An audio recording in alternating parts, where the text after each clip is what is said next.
Hi hello అందరికీ నమస్కారం అండి. Welcome to Haima stories. నేను మీ హైమా రామానుజదాసి.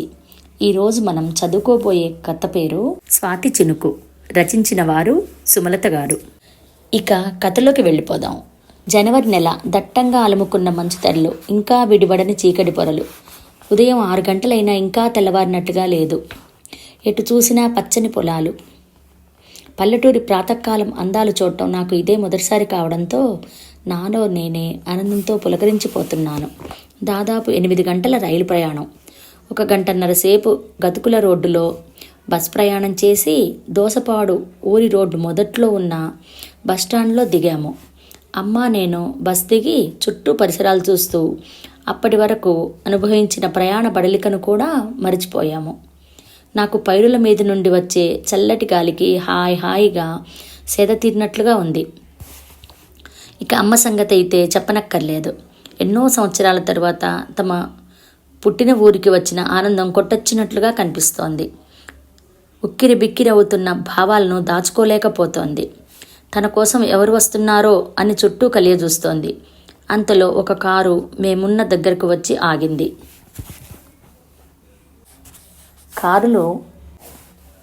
కారులో నుండి దిగుతున్న వాళ్ళను చూడగానే అమ్మ ముఖం ఆనందంతో విప్పారింది. లావణ్య, మామయ్య వచ్చేశాడు అంది అమ్మ.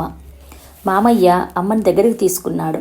అమ్మ మామయ్యలు ఇద్దరూ ఆనంద బాష్పాలు కార్చారు. ఇద్దరూ భావోద్వేగానికి లోనయ్యారు. మామయ్యతో వచ్చిన అబ్బాయిని పరీక్షించి చూస్తోంది అమ్మ. శాంతి, వాడు కౌశిక్ అని పరిచయం చేశాడు మామయ్య. కౌశిక్ అమ్మ పోలికలతో ఉండడంతో అమ్మ దగ్గరకు తీసుకుని మురిసిపోయింది. కౌశిక్, తను లావణ్య, శాంతి అత్తయ్య కూతురు అని మామయ్య నన్ను వాళ్ళ అబ్బాయికి పరిచయం చేశాడు. Happy to see you Lavanya, నవ్వుతూ అన్నాడు కౌశిక్. స్వచ్ఛంగా కనిపించిన అతని నవ్వు మొదటి చూపులోనే నన్ను ఆకట్టుకుంది. థ్యాంక్స్. నా మాటలు పెదవి దాటలేదు, కానీ చిరునవ్వుతో సమాధానం ఇచ్చాను. మావయ్య నన్ను కూడా దగ్గరకు తీసుకున్నాడు. నువ్వు మొదటిసారి మా ఇంటికి వస్తున్నావు లావణ్య, ఆనందంగా అన్నాడు మావయ్య. నేను మళ్ళీ నవ్వుతూనే సమాధానం ఇచ్చాను. ఇక బయలుదేరదామా శాంతి? ఇంటి దగ్గర అందరూ మీకోసం ఎదురు చూస్తుంటారు అన్నాడు మావయ్య అమ్మతో. సరే అన్నయ్య, పదమ్మా వెళ్దాం అని కారు ఎక్కింది అమ్మ. కౌశిక్ కారు డ్రైవ్ చేస్తున్నాడు. మావయ్య అతని పక్కన కూర్చున్నాడు. మేమిద్దరం వెనుక కూర్చున్నాము. అమ్మో, ఊరు చాలా మారిపోయిందన్నయ్యా, అసలు గుర్తు తెలియడం లేదు అంటూ దారి పొడుగుతా అమ్మ తన చిన్నప్పటి కబుర్లు మాట్లాడుతూనే ఉంది. బైక్ ఒక ఇంటి ముందు ఆగింది. కారు ఆగగానే చాలామంది చుట్టూ గుమిగూడారు. అమ్మమ్మ, తాతయ్య అనుకుంటా దగ్గరకు వచ్చి అమ్మను కౌగిలించుకొని కన్నీళ్లు పెట్టుకున్నారు. తరువాత అత్తయ్య అనుకుంటా దగ్గరకు వచ్చి అమ్మను, వచ్చావా శాంతి, ఇప్పుడు మా ఇంటికి నిజంగా పెళ్లికళ వచ్చిందనిపిస్తోంది అంది అమ్మ చేతులు పట్టుకొని. అమ్మమ్మ అప్పుడు గమనించింది. కారు దిగి అందర్నీ చూస్తున్న నన్ను, రామ్మ అక్కడే ఆగిపోయావేంటి అంటూ దగ్గరకు వచ్చి నన్ను దగ్గరకు తీసుకుంది. అక్కడున్న పెద్దవాళ్ళందరికీ వంగి కాళ్ళకు నమస్కారం పెట్టాను. అలా చేయమని అమ్మ నాకు మా ఇంటి దగ్గరనే ట్రైనింగ్ ఇచ్చింది.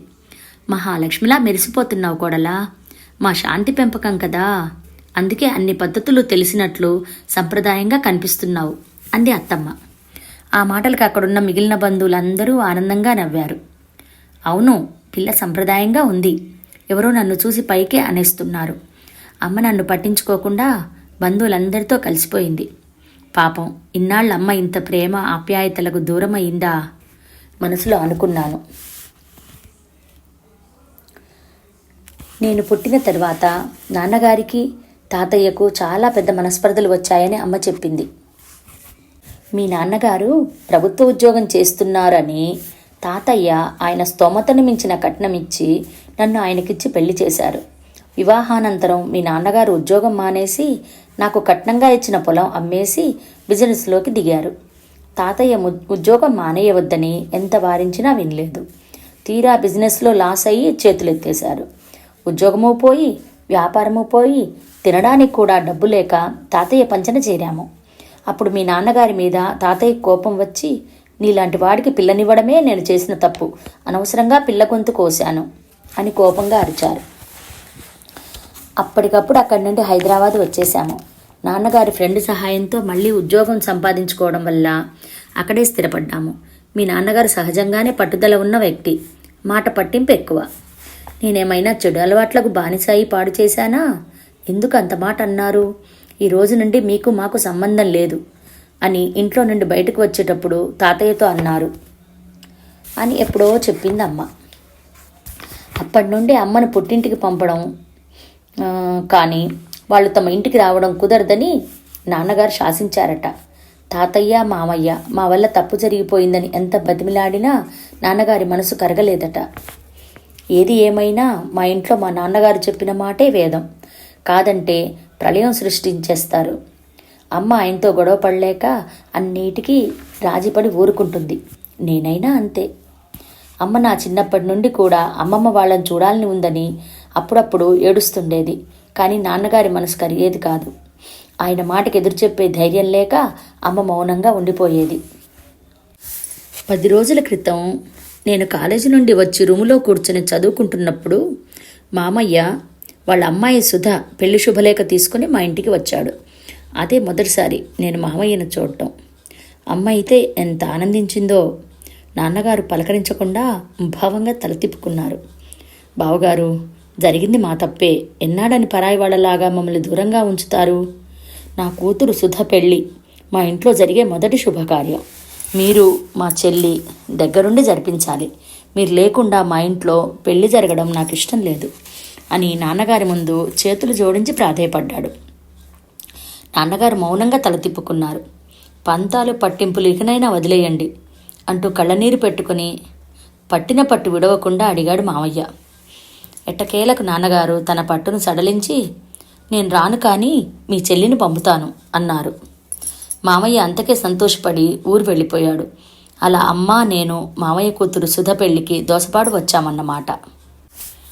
అమ్మా నాన్నలకు నేను ఒక్కదాన్నే. నాన్నగారి కోపానికి దడిసి ఆయన బంధువులు కూడా మా ఇంటికి రావడం అరుదే. నాకు ఊహ తెలిసాక అమ్మ తరపు వాళ్ళెప్పుడూ మా ఇంటికి రాలేదు. అమ్మ నేను ఏదైనా కబుర్లు చెప్పుకోవాలనుకున్నా ఒకరికి ఒకరం అంతే. ఒంటరిగా పెరిగిన నాకు ఇక్కడ సందడి సందడిగా అందరినీ చూస్తుంటే ముచ్చటగా ఉంది. ఒకరినొకరు సరసాలాడుకుంటూ హాస్యపు కబుర్లు చెప్పుకుంటుంటే సరదాగా ఉంది. ఇరుగు పొరుగు కూడా స్వంత ఇంటి పెళ్లిలా తలా ఒక చెయ్యి వేస్తున్నారు. అందుకేనేమో పల్లెలు ఆత్మీయతలకు ప్రతిరూపాలు అంటారు అనుకున్నాను మనసులో. లావణ్యకు పొలాలు ఊరు చూపించమని కౌశిక్ బావకు చెప్పాడు మామయ్య. వస్తావా? కళ్ళతోనే ప్రశ్నించాడు కౌశిక్. ముందు మొహమాట పడినా ఎందుకో బావను చూస్తుంటే పరాయి వాడిలాగా అనిపించడం లేదు నాకు. అందుకే బావతో కలిసి వెళ్ళడానికి బయటకు వచ్చాను. బావ నా సంగతులు అడిగాడు. తను కూడా నాతో కొత్త వ్యక్తిలా మాట్లాడటం లేదు. అలవాటైన వ్యక్తిలాగా చక్కగా మాట్లాడుతున్నాడు. నీవేం చదువుకున్నావు బావా అన్నాను. ఎంఎస్సి అగ్రికల్చర్, గోల్డ్ మెడలిస్ట్ని అన్నాడు క్యాజువల్గా. చాలా ఆశ్చర్యంగా అనిపించింది. గోల్డ్ మెడలిస్ట్వి జాబ్ చేయకుండా ఇక్కడ ఆగిపోయాను. స్వతంత్ర జీవనమే నాకు ఇష్టం. నవీన పద్ధతులతో వ్యవసాయం చేయాలని నా కోరిక. పల్లెలు వదిలి పట్టణ జీవనానికి పరుగులు పెట్టలేను. ఇక్కడ ఒక నైట్ స్కూల్ కూడా పెట్టాము నేను, నా ఫ్రెండ్స్. సాయంత్రం వేళ ఉచిత విద్య కూడా నేర్పుతాము. మా ఊరిలో నిరక్షరాస్యులు ఉండకూడదనే ఒక లక్ష్యం కూడా ఉంది అన్నాడు కౌశిక్. మంచి నిర్దిష్టమైన అతని అభిప్రాయాలకు ముగ్ధురాలినయ్యాను. దోసపాడులో మేమున్న వారం రోజులు బావను గమనించాను. మొదటి చూపులోనే మంచి అభిప్రాయం ఏర్పడింది. అది రాను రాను మరింత బలపడింది. సుధ వివాహం బంధుమిత్రుల మధ్య చక్కగా జరిగింది. ఎన్నెన్నో మధురమైన అనుభవాలు ఈ ప్రయాణంలో నాకు కలిగాయి. దోసపాడు నుండి మేము బయలుదేరే రోజున మా ముఖంలో ఎంతో బాధ. అమ్మమ్మ వాళ్ళు కూడా అంతే బాధలో ఉన్నారు. మళ్ళీ ఇలా కలుసుకునే సందర్భం ఎప్పుడు వస్తుందో అనుకుంటూ కన్నీటితో సెలవు తీసుకున్నాము. మా ఇంటికి వచ్చేశాక కూడా చాలా రోజులు అమ్మ నేను అవే కబుర్లు చెప్పుకునేవాళ్ళం. నేను వచ్చే ముందు బావ ఫోన్ నెంబర్ తీసుకున్నాను. మా మధ్య మెసేజెస్ జరిగేవి. ఇరువురి ఇష్టాలు అభిప్రాయాలు తెలుసుకోవడంతో ఇద్దరి మధ్య చనువు పెరిగింది. ఒకరంటే మరొకరికి ఇష్టం ఏర్పడింది. వరుసైన వాళ్ళమే అయినా అభిమానం ప్రకటించుకునే వాళ్ళమే కానీ హద్దులు మేరలేదు. అలా కాలచక్రంలో రోజులు నెలలుగా దొర్లాయి. బావకు నాకు మధ్యనున్న ఇష్టం ప్రేమగా రూపుదిద్దుకుంది. ఒకరోజు అమ్మమ్మ తాతయ్య మా ఇంటికి వచ్చారు. వాళ్ళని చూసి అమ్మ ఆనందించడం కన్నా ఆందోళన పడిందంటే బాగుంటుంది. తాతయ్య నాన్నగారు పలకరించకపోగా ముభావంగా అక్కడి నుండి లేచి వెళ్ళిపోయారు. పాపం ఆయన చిన్నపుచ్చుకున్న సర్ది చెప్పుకొని నాన్నగారి దగ్గరికి వెళ్ళి ఆయనే వెళ్ళి పలకరించారు. నాన్నగారు స్పందించలేదు. అల్లుడు గారు, నేను వచ్చిన కారణం మీకు చెప్పాలి. నా మనవడు కౌశిక్కి లావణ్యనిచ్చి పెళ్లి చేయమని అడగడానికి వచ్చాము. మీరు ఒప్పుకొని వాళ్ళిద్దరినీ ఒకటి చేయండి అని బ్రతిమలాడినట్లు అడిగారు. నాన్నగారు ఆయన మీద ఇంతెత్తున ఎగిరిపడ్డారు. ఆ రోజు మీ అమ్మాయిని నాకిచ్చి పెళ్లి చేయడం అంటే గొంతు కోసినట్లే అన్నారు కదా. ఈరోజు మా అమ్మాయిని మీ ఇంటికి ఎలా ఇస్తాను? అసలు మీ ఇంటికి పెళ్లికి పంపడమే నేను చేసిన తప్పు అని హుంకరించారు. తాతయ్య ఎన్ని రకాలుగా నచ్చజెప్పినా నాన్నగారు ససేమిరా వినలేదు. ఆయన మాటలకు నాలోని ఆశల మీద నీళ్లు చల్లినట్లయింది. నివ్వరపోయే చోట తప్ప ఏమీ చేయలేక నాలో నేనే కృంగిపోయాను. మధ్యలో అమ్మ మాట్లాడేందుకు ప్రయత్నిస్తే ఆయన ఇంకా రెచ్చిపోయారు. అందరం ఏం చేయలేక అలా చూస్తుండిపోయాము. మీ కుటుంబంతో రాకపోకలు నాకెప్పుడూ ఇష్టం లేదు. అయినా మీ అబ్బాయి బ్రతిమాలాడాడని పంపించాను. ఇక ముందు మీరు మళ్ళీ ఈ విధమైన ప్రయత్నాలు చేస్తే మాత్రం బాగుండదు అని హెచ్చరించారు. ఆ పూటే అమ్మమ్మ తాతయ్య కనీసం భోజనం కూడా చేయకుండా వెళ్ళిపోయారు. అప్పుడు కూడా నాన్నగారు ఆయన మంకుపట్టు వదలలేదు. అమ్మ నా మనసు గ్రహించి ఓదార్పుగా నా తలని మిరింది, ఏమీ చేయలేని నిస్సహాయతతో. ఆ తర్వాత బావకు మెసేజ్ చేయడానికి నాకు ముఖం చెల్లలేదు. క్షమాపణ అడగడానికి కూడా ధైర్యం చాలలేదు. కానీ బావ నుండి మెసేజ్ వచ్చింది. లావణ్య, మామయ్య మాట పట్టింపు అత్తయ్యను పుట్టింటికి దూరం చేసింది. నేను ఆయన్ని ఎదిరించి నిన్ను పెళ్లి చేసుకుంటే అత్తయ్యకు ఉన్న ఒక్క తోడుని కూడా దూరం చేసినట్లే. నువ్వు మామయ్య చూసిన వ్యక్తిని పెళ్లి చేసుకుంటే నీ తోడైనా ఆవిడకు ఉంటుంది. అర్థం చేసుకో. సెలవిక ఎప్పటికీ అని. ఆ మెసేజ్ చదివాక ఆ క్షణంలో నా ప్రాణం పోతే బాగుండేది అనిపించింది. ఆ తరువాత బావ పెళ్లి శుభలేఖ పోస్టులో వచ్చింది. అమ్మ కళ్ళనీళ్ల పర్యంతమైంది. నా మీద నాకే విరక్తి వచ్చింది. నాన్నగారిని ఎదిరించలేక నాలో నేనే కుమిలిపోయాను. నాన్నగారు డిగ్రీ అయ్యాక పెళ్లి సంబంధాలు చూస్తాను అన్నారు. నేను చదువుకుంటాను, ఇప్పట్లో పెళ్లి చేసుకోను అన్నాను కసిగా. నాన్నగారికి వ్యతిరేకంగా సమాధానం ఎలా చెప్పగలిగానో. బావ మీద ప్రేమను చదువు మీద కసిగా మార్చుకున్నాను. మనసంతా చదువు మీద కేంద్రీకరించాను. పెళ్లి అనే విషయం మర్చిపోయాను. నా పేరు పక్కన ఎన్నో డిగ్రీలు వచ్చాయి. పెద్ద ఉద్యోగం వచ్చింది. అమ్మ నా మీద దిగులుతో మంచమెక్కింది. ఎంత డబ్బు ఖర్చు పెట్టినా ప్రయోజనం లేకపోయింది. నన్ను జాలిగా చూస్తూనే ఈ లోకం వదిలి వెళ్ళిపోయింది. నన్ను, నా ప్రేమని అర్థం చేసుకున్న ఏకైక వ్యక్తి అమ్మ. అమ్మ పోయాక ఆ ఇంట్లో నాకు ఉండాలనిపించలేదు. ఇక్కడకు దూరంగా అమెరికా వెళ్ళిపోవాలనుకున్నాను. వెళ్లే ముందు నాన్నగారిని కూడా నాతో రమ్మన్నాను. రానన్నారు. ఆయన ఇష్టానికి ఆయన్ని వదిలి నేను వెళ్ళిపోయాను. మరి కొన్నాళ్లకు నాన్నగారికి బాగాలేదని ఇండియా నుండి కబురు వచ్చింది. నేను వచ్చేసరికే ఆయన ప్రాణాలు అనంతవాయువుల్లో కలిసిపోయాయి. ఇక్కడి ఆస్తులు అమ్ముకుని తిరిగి అమెరికాకు వెళ్ళిపోయాను. ఇప్పుడు నాకు చాలా ఆస్తి ఉంది. నా అనే వారెవరూ లేరు. నాన్నగారి నిరంకుశత్వంతో నా జీవితంలో శూన్యం ఏర్పడింది. నాకంటూ తోడబుట్టిన వారు కూడా లేని ఏకాకిని. నా హోదా చూసి గౌరవించే ఈ కృత్రిమత్వం మధ్య ఇమడలేకపోతున్నాను. ఇన్ని సంవత్సరాలు గడిచినా నా మనసులో మధురమైన అనుభవాలుగా నేను గుర్తించుకునేది దోసపాడులో మేమున్న రోజులు, బావతో ఆత్మీయంగా పంచుకున్న అనుభూతులు. అమ్మ పోయినప్పుడు కూడా నాన్నగారు అమ్మమ్మ వాళ్లకు తెలియనివ్వలేదు. నాన్నగారు పోయినప్పుడు కూడా నేను వాళ్లకు చెప్పలేదు. బ్రతికి ఉన్నప్పుడు లేని బంధుత్వం పోయినప్పుడు అవసరం లేదు అనిపించింది. బావను చూస్తే నా మనసు ఒత్తిడికి లోనవుతుందని కూడా ఆలోచించాను. ఇప్పుడు నాకు వయసు పెరిగింది. మానవ సంబంధాలు, మానసిక అనుభూతులు తప్ప శారీరక కోరికలు చోటు చేసుకోలేని వయసులో ఉన్నాను. నా శేష జీవితం పరాయి దేశంలో గడపాలని లేదు. మా అమ్మ పుట్టిన ఊరిలో అమ్మ పేరు మీద ఆసుపత్రి కట్టించి ఉచిత వైద్య సేవ అందించాలని ఉంది. మా అమ్మ అడుగు పెట్టలేకపోయినా ఆ ఊరిలోనే అమ్మ పేరు నిలబెట్టాలి అనిపిస్తుంది. నా ఆస్తి ఆ ఊరి ప్రజలకు ఖర్చు పెట్టాలనుంది. ఈ వయసులో నేను అక్కడికి వెళ్ళినా తప్పుపట్టే కుసంస్కారాలు ఎవరు ఉండరని బాగా ఆలోచించే నిర్ణయించుకున్నాను. బావ పెళ్ళి అని తెలిసిన రోజు నుండే నా ఫోన్ నుండి తన నెంబర్ తీసేశాను. కానీ డైరీలో పదిలపరుచుకున్న నెంబర్ వెతికి మళ్ళీ ఫోన్లో సేవ్ చేసుకున్నాను. నా అభిప్రాయాలన్నీ బావకు పెద్ద ఉత్తరం రూపంలో మెసేజ్ చేశాను. తన భార్యా పిల్లల అంగీకారం తీసుకుని తిరిగి నాకు జవాబు ఇవ్వమని నేను పెట్టిన మెసేజ్లో స్పష్టంగా రాశాను. నాకు తెలుసు బావ పెద్ద మనసు, నా రాకకు ఒప్పుకుంటుందని. అయినా జవాబుకై చకోర పక్షిలా నిరీక్షించాను. నా ఊహ తప్పు కాలేదు. బావ నుండి మెసేజ్ వచ్చింది. ఎలా ఉన్నావు లావణ్య? నువ్వు ఇక్కడికి వస్తానంటే ఆనందించేవాళ్లే కానీ రావద్దని శాసించేవారు ఎవరూ లేరు. సాధ్యమైనంత తొందరగా వచ్చేయి. ఫ్లైట్ టికెట్ తీసుకున్నాక చెప్పు. నిన్ను తీసుకువెళ్ళడానికి నేను ఎయిర్పోర్ట్కి వస్తాను. అందరం ఎదురు చూస్తుంటాము. బావ మెసేజ్ చదువుతుంటే నాకు ఆనందంతో ఏడుపు ఆగలేదు. బిగ్గరగా తనివి తీరా ఏడ్చేశాను. ఇక ఒక్క క్షణం కూడా అక్కడ ఉండాలనిపించలేదు. అక్కడ నాకున్న ఆస్తులన్నీ వెంటనే సెటిల్ చేసుకున్నాను. ప్రయాణం డేట్ నిర్ణయించుకున్నాను. బావకి ఆ టికెట్ మెసేజ్ చేశాను. చిత్రంగా నాకు అక్కడి నుండి బయలుదేరినప్పుడు కించిత్తు బాధ కూడా అనిపించలేదు. పైగా ఎప్పుడెప్పుడు బావను చూస్తానా అనిపించింది. అదేంటి ఇలా నేను ఉండకూడదు కదా. నన్ను నేను సంభాళించుకున్నాను. ఫ్లైట్ ల్యాండ్ అయ్యేదాకా కూడా నా మనసంతా గతమే నిండి ఉంది. లగేజ్ కలెక్ట్ చేసుకుని బయటకు వస్తున్నా నా కళ్ళు చుట్టూరా బావ కోసం వెతుకుతున్నాయి. లావణ్య ఇటు అన్న పిలుపు వైపు చూశాను. బావ చేతిలో లావణ్య అని ప్లకార్డ్ పట్టుకున్నాడు.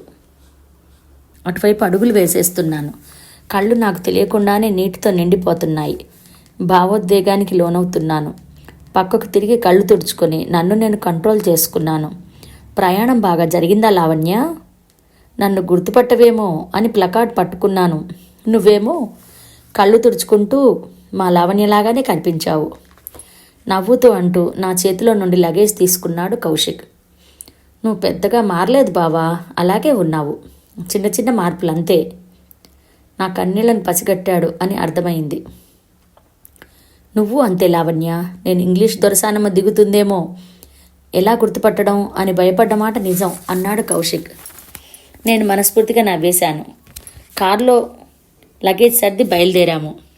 అమ్మమ్మ తాతయ్యలు మాటలు ఆపేశాను అనుమానంగా. తాతయ్య మీ ఇంటి దగ్గర నుండి వచ్చిన తర్వాత మంచం పట్టారు. తన మాటల వల్లనే మీ అమ్మ దూరమైంది. మీ నాన్న మన పెళ్లికి ఒప్పుకోలేదని బెంగ పెట్టుకున్నారు. మీ అమ్మ చనిపోయిందన్న విషయం చాలా ఆలస్యంగా ఎవరి ద్వారానో మాకు తెలిసింది.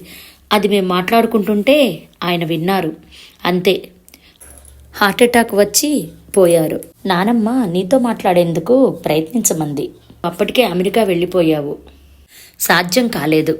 నానమ్మ ఉంది. నువ్వు వస్తున్నావని చెప్పాను. నీకోసం ఎదురుచూస్తోంది అన్నాడు కౌశిక్. అమ్మయ్య, అమ్మ లేకపోయినా అమ్మమ్మ ఉంది అని సంతోషపడ్డాను. బావా, మరో మాట. నాకు మీ పిల్లలు ఎంత వయసులో ఉంటారో తెలియదు కదా. నాకు ఏమి తీసుకోవాలో తెలియలేదు. అలాగే మీ ఆవిడకు మాత్రం నాకు తోచిన బహుమతి తీసుకున్నాను. సంశయంగా అన్నాను. ఏం పర్వాలేదు లావణ్య, బహుమతి ఏదైనా బహుమతే కదా. ఇంటికి వెళ్ళాక మాట్లాడుకుందాం మళ్ళీ నవ్వుతూ అన్నాడు కౌశిక్. నా మనసులో అమ్మతో కలిసి వచ్చిన రోజులు గుర్తొస్తున్నాయి. దుఃఖంతో మాటలు రావడం లేదు. దారంతా మౌనంగానే ఉన్నాను. అంతలోనే కారు ఇంటి ముందు ఆగింది. వరండాలో అత్తయ్య మామయ్య కూర్చొని ఉన్నారు. కారు దిగగానే అత్తయ్య దగ్గరికి వచ్చి నన్ను కౌగిలించుకొని కన్నీళ్లు పెట్టుకుంది. నాకు అప్పటి వరకు ఆపుకుంటున్న కన్నీళ్లు వరదలా పొంగిపోయింది. మామయ్య అమ్మను తలుచుకుంటూ ఏడ్చేశాడు. అమ్మమ్మ రూంలోకి నన్ను తీసుకెళ్లారు. అమ్మ అలికిడికి లేచినట్లుంది. నన్ను చూసి కళ్ళు తెరిచి చూసింది. నేను దగ్గరకు వెళ్ళి మంచం మీద కూర్చున్నాను. బాగా పెద్దది అయిపోయింది. నన్ను గుర్తుపట్టలేదు. అమ్మమ్మ, నేను లావణ్యను అని చెప్తే దగ్గరకు తీసుకుంది.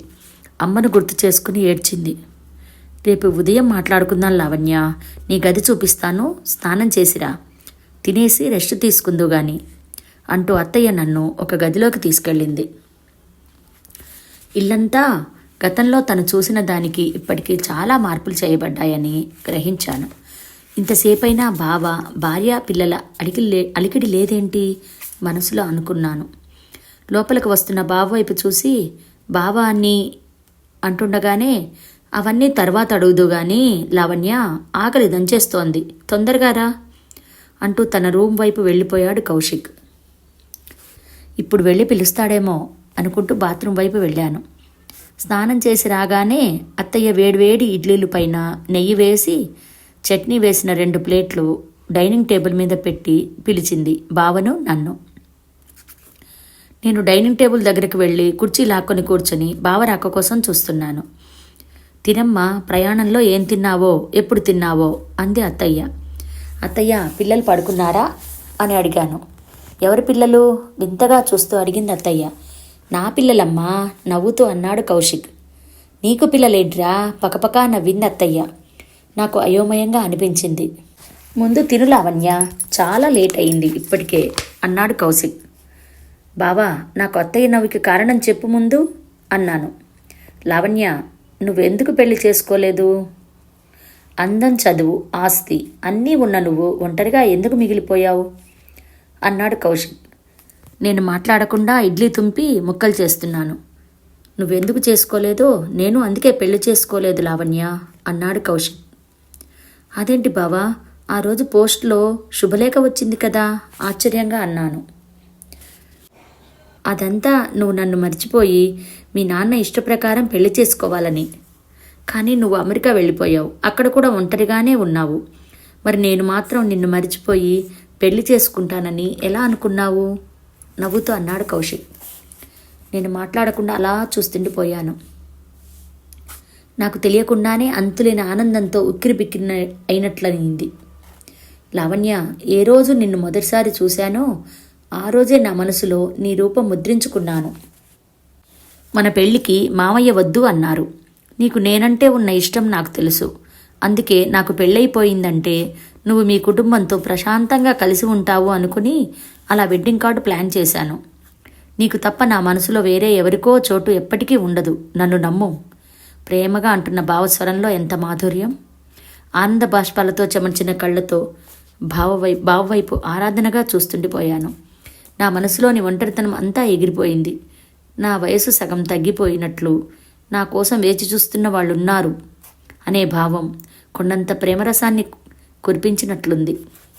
నా బ్రతుక్కి ఒక అర్థం ఆశాకిరణంలా కనిపించినట్లుంది. తింటావా లేక తినిపించమంటావా కొంటెగా నవ్వుతూ అన్నాడు కౌశిక్. ఈ రోజుకి మొదటిది చేస్తాను అన్నాను నేను అంతే చిలిపిగా. నిజమైన ప్రేమ ఎంతకాలమైనా, ఏ వయసులో ఉన్నా, ఎంత దూరంలో ఉన్నా, కంటికి కనిపించకపోయినా, మాట వినిపించకపోయినా ఎప్పటికీ సజీవంగానే ఉంటుంది. ఒప్పుకుంటావా ఆనందంగా అన్నాడు కౌశిక్. ఒప్పుకుంటాను బావా. అమ్మ పేరుతో శాంతి ఆసుపత్రి మాత్రమే కాదు, శాంతి ఆశ్రమం కూడా ఏర్పాటు చేయవలసిన బాధ్యతను మనిద్దరం కలిసి పూర్తి చేద్దాం అన్నాను బావతో 7 అడుగులు నడవడానికి మానసికంగా సంసిద్ధురాలినవుతూ. ఇదండి కథ. అందరికీ నచ్చిందా? నచ్చితే లైక్ చేయండి, షేర్ చేయండి, సబ్స్క్రైబ్ చేసుకోండి. Thank you.